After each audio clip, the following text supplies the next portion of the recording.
প্রাক্তন কর্মাধ্যক্ষ বটে, তাকে কিছু বলার জন্য অনুরোধ করছি। এই মহতী অনুষ্ঠানের সভাপতি সম্মানীয় অলোক কুমার মণ্ডল মহাশয়, আমাদের পশ্চিম ব্লকের সভাপতি। মঞ্চে উপস্থিত আছেন ব্লকের বিভিন্ন পর্যায়ের নেতৃত্ববর্গ, প্রত্যেকেই আমরা তেঁতুল মির্জাপুর অঞ্চল তৃণমূল কংগ্রেসের পক্ষ থেকে ধন্যবাদ জ্ঞাপন করছি। পাশাপাশি আমরা তেঁতুল মির্জাপুর, শগুন এবং চারঘাট আমরা এই উৎসব মুখর দিনগুলি খুব ভালোভাবে কাটতে পারিনি।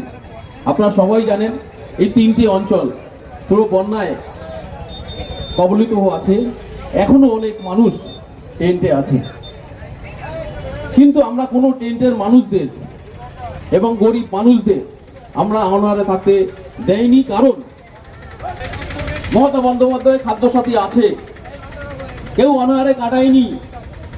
কারণ মায়েদের লক্ষ্মীর ভান্ডার আছে, অনাহারে কাটেনি। কারণ মমতা বন্দ্যোপাধ্যায়ের বার্ধক্য ভাতা, বিধবা ভাতা আছে। সেই কারণেই আমরা যারা এখানে উপস্থিত আছেন, অনেক অনেক লোক আমি দেখতে পাচ্ছি, প্রত্যেকেই বলতে মানে দৃঢ়ভাবে তারা স্বীকার করবেন যে তারা কেউ অনাহারে কাটাননি।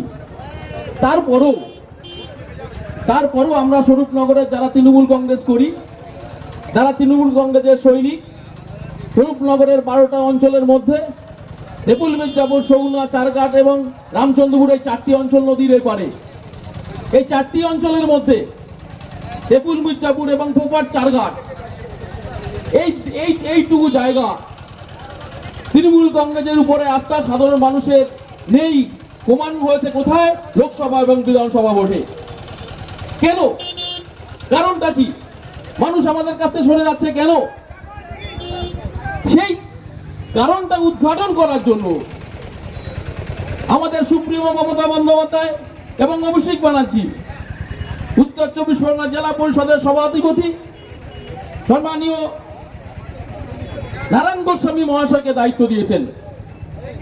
তিনি পর্যালোচনা করেছেন। তিনি আমাদের স্বরূপনগরের ভূমিপুত্র, তিনি স্বরূপনগরের মাটি একদম হাতের তালুর মতো ছিলেন। তিনি রোগ ধরতে পেরেছেন এবং এই রোগের ওষুধও তার কাছে রেডি, একে একে প্রয়োগ হবে। আমরা যারা নেতৃত্ব দিচ্ছি তেঁতুল মির্জাপুর এবং চারঘাটে, যে নতুন করে নেতৃত্ব উঠে আসছে, কৈলাস দাবি দীর্ঘদিন ধরে আমাদের সঙ্গে ছিল, নতুন করে কৈলাস দা আবার অক্সিজেন পেয়েছে, দাদা তাকে দায়িত্ব দিয়েছেন। ভৈরব মিত্র আছেন। আমরা যারা আছি সাধারণ মানুষ, তেঁতুল মির্জাপুর এবং পোপাট চারঘাট সাধারণ মানুষকে নিয়ে আমরা আবার তৃণমূলের উপরে আস্থা আবার ফিরিয়ে আনবো। আমরা প্রতিজ্ঞাবদ্ধ।